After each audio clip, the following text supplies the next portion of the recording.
Sekarang mari kita simak pelajaran dari Kak Herman. Aku jalan ya. Ya, Ya, kau mati. giliran tuh ya. Ya. Mati. Ikutan main dong. Lah, caturnya kok nggak berantakan sih? Ya dong, ini kan papan catur ajaib, namanya Magneto. Kan nyari kalau ada orang lagi main jangan iseng. Aku bingung deh. Di rumah, ibuku menempelkan kertas di kulkas, tapi tidak memakai lem. Ibuku menjawab memakai magnet. Dan sekarang papan catur ini aku angkat, tidak jatuh juga. Dia bilang pakai magnet juga. Magnet itu apa sih? Kamu kalau mau nanya magnet sama aku, tapi kalau mau dijawab sama Fadil dan Dea. Kirain yang mau jawab kamu. Arik, magnet memiliki dua kutub, yaitu kutub utara dan kutub selatan. Jika kutub tidak senama didekatkan, maka akan terjadi gaya saling tarik-menarik. Contohnya pada catur ini.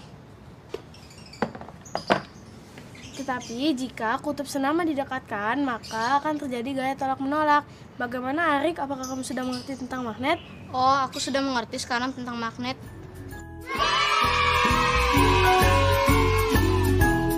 Udah, aku jalan lagi ya. Ya. Halo Sobat X-Science, senang sekali Kak Herman dapat berjumpa kembali dalam program kesayangan kita, X-Science, Eksplorasi Sains. Sobat X-Science, jika sebuah magnet kita potong terus-menerus, maka kita akan mendapatkan magnet-magnet kecil. Magnet-magnet kecil ini disebut sebagai magnet elementer, alias magnet domain, yang memiliki sifat dapat menarik beberapa benda. Tapi ada juga loh benda-benda yang tidak dapat ditarik oleh magnet. Nah, sekarang mari kita perhatikan perbedaan berikut ini. Magnet bisa menarik paku dan klip kertas. Namun, magnet tidak dapat menarik sendok plastik dan ranting. Paku dan klip kertas termasuk benda magnetis, sedangkan sendok plastik termasuk benda non-magnetis. Jadi, apa kesimpulannya? Kesimpulannya adalah benda magnetis adalah benda-benda yang dapat ditarik oleh magnet, sedangkan benda non-magnetis adalah benda-benda yang tidak dapat ditarik oleh magnet. Jadi begitu sobat.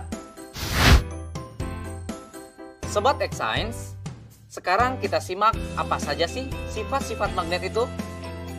Yang pertama, magnet menarik benda magnetis. Benda yang dapat ditarik oleh magnet disebut benda magnetis.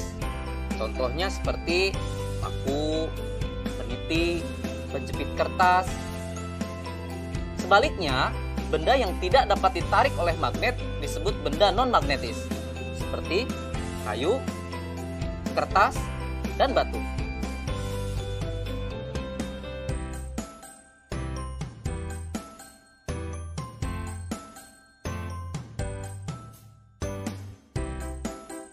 Sifat yang kedua adalah magnet mempunyai dua kutub. Biasanya disebut kutub utara dan kutub selatan. Jika kita mendekatkan kutub-kutub yang senama, maka magnet tersebut akan saling tolak-menolak. Sebaliknya, jika kita mendekatkan kutub-kutub yang tidak senama, maka magnet tersebut akan tarik-menarik.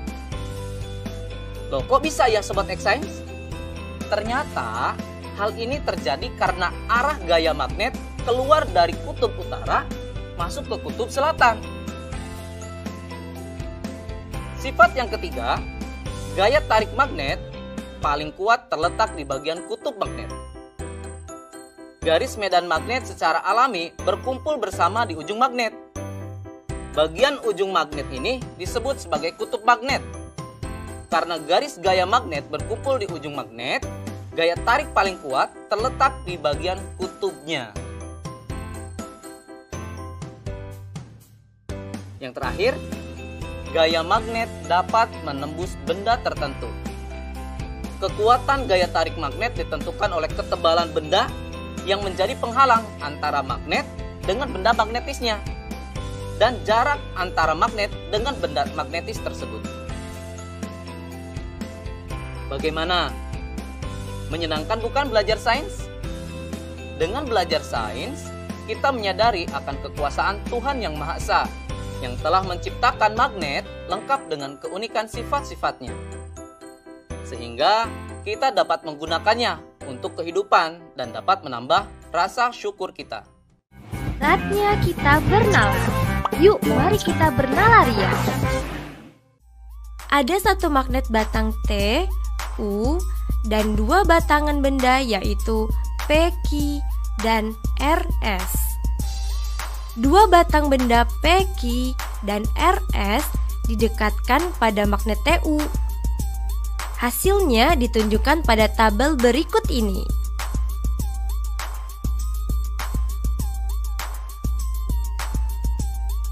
Apa yang dapat kamu simpulkan mengenai dua batang benda P, Q, dan RS tersebut?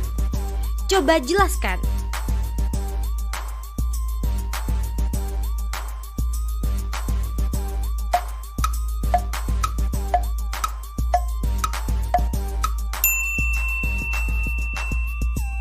Yuk simak pembahasannya. P, Q adalah magnet, sedangkan RS adalah benda magnetis. P, Q adalah magnet karena ketika ujung P didekatkan dengan ujung T, terjadi saling tarik-menarik. Sementara ketika ujung P didekatkan dengan ujung U, terjadi saling tolak-menolak. Begitupun ketika ujung Q didekatkan dengan ujung T, terjadi saling tolak-menolak. Sementara ketika ujung Q didekatkan dengan ujung U, saling tarik-menarik. RS adalah benda magnetis karena ketika semua ujung batang didekatkan ke ujung magnet TU, terjadi saling tarik-menarik.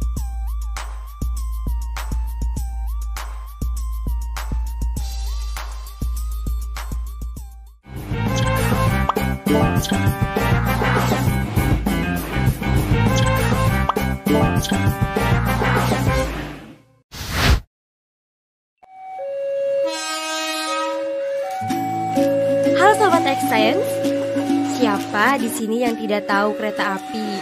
Pasti udah pada tahu kan? Kereta api masih memanfaatkan roda dengan rel sebagai lintasannya, sehingga ketika kereta api melintas pasti akan menimbulkan kebisingan. Tapi apa jadinya ya jika laju pergerakan kereta api ini dipadukan dengan aplikasi dari sifat-sifat magnet? Apakah mungkin manfaat dan sifat-sifat magnet dan kereta api dapat disatukan? Bakal jadi apa ya? Penasaran kan? Yuk mari kita simak penjelasan narasumber berikut. Halo Sobat X-Science, kembali lagi dalam program kesayangan kita, X-Science, Eksplorasi Sains. Sobat X-Science, kalian tahu nggak sih apa itu kereta maglev? Dalam bahasa Indonesia, kereta maglev disebut dengan kereta levitasi magnetik atau sering juga disebut dengan kereta magnet. Seperti namanya, prinsip dari kereta magnet ini memanfaatkan gaya magnet untuk mengangkat kereta sampai mengambang alias melayang dan tidak menyentuh rel, sehingga gaya gesek dapat dikurangi. Selain itu, kereta ini juga memanfaatkan magnet sebagai kekuatan pendorongnya. Dengan kecilnya gaya gesek dan besarnya gaya dorong, kereta ini mampu melaju dengan kecepatan sampai 600 km per jam. Jauh lebih cepat dari kereta biasanya. Luar biasa ya kekuatan magnet jika dimanfaatkan pada kereta. Nah, sekarang bagaimana jika diterapkan pada bidang yang lain ya? Saatnya kita seru-seruan bereksperimen dengan menggunakan magnet, yaitu pensil melayang. Loh, kok bisa pensil melayang? Pasti penasaran bukan? Yuk kita mulai. Terima kasih Kak Herman. Alat dan bahan yang dibutuhkan pada eksperimen ini adalah sebagai berikut: pensil, magnet berbentuk ring, karet alat. Langkah-langkahnya adalah sebagai berikut. Tempatkan 4 magnet berbentuk ring pada kasar karet. Upayakan kutub yang menghadap ke permukaan senama dengan kutub magnet yang dipasang nantinya pada pensil. Masukkan 2 ring magnet pada pensil.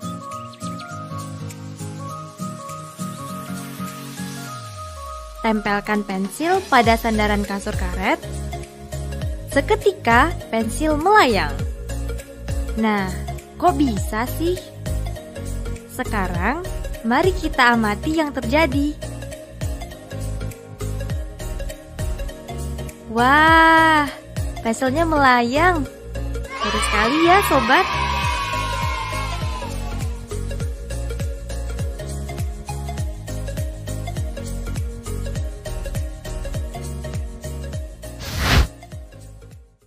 Adik-adik, tadi sudah melihat kan percobaan pensil melayang?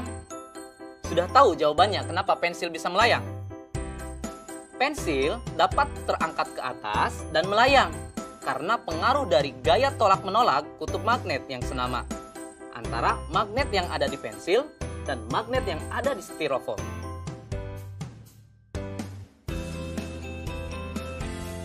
Nah, sekarang selamat mencoba di rumah ya.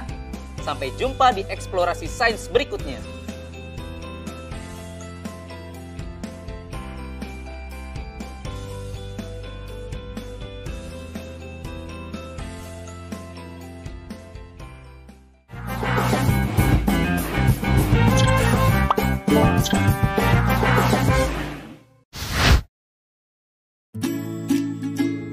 Bagaimana, bisa gak?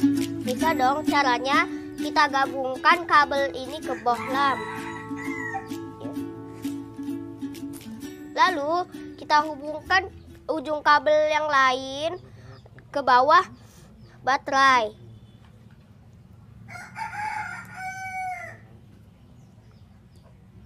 Jadi deh. Wah, nyala, keren ya. Kalian lagi apa sih? Oh, bikin lampunya menyala. Sini aku juga bisa.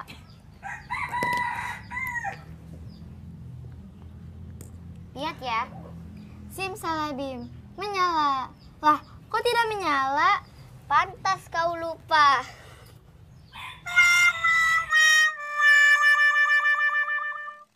Halo Sobat X Science, kembali lagi bersama Kak Herman dalam program kesayangan kita, X Science, Eksplorasi Sains.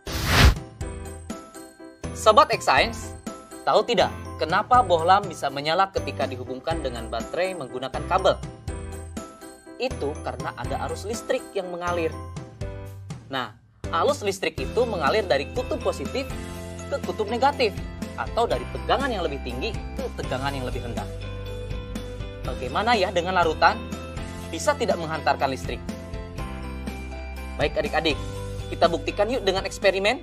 Sobat X Science, eksperimen kita kali ini adalah percobaan larutan elektrolit dan non-elektrolit. Alat dan bahan yang dibutuhkan dalam eksperimen ini yaitu toolkit listrik yang berisi gauge-meter, aquades,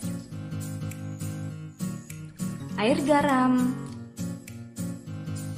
dan air asam jawa. Setelah semua alat dan bahan tersedia, maka langkah selanjutnya, masukkan ujung kabel ke larutan aquades, lalu amati jarum pada meteran alat atau disebut gauge. Tidak bergerak.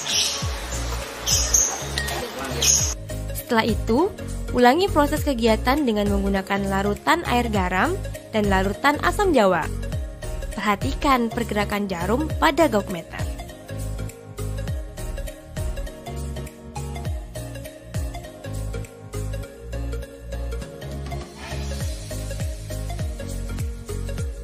Isilah tabel berikut ini dengan memberi tanda checklist pada kolom yang sesuai.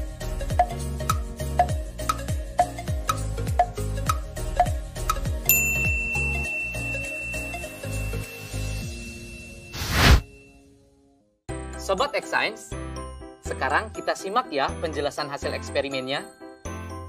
Ternyata ada dua macam larutan berdasarkan kemampuannya dalam menghantarkan arus listrik. Larutan yang tidak menghantarkan arus listrik disebut larutan non-elektrolit. Sementara larutan yang bisa menghantarkan arus listrik disebut larutan elektrolit. Kok bisa demikian ya adik-adik?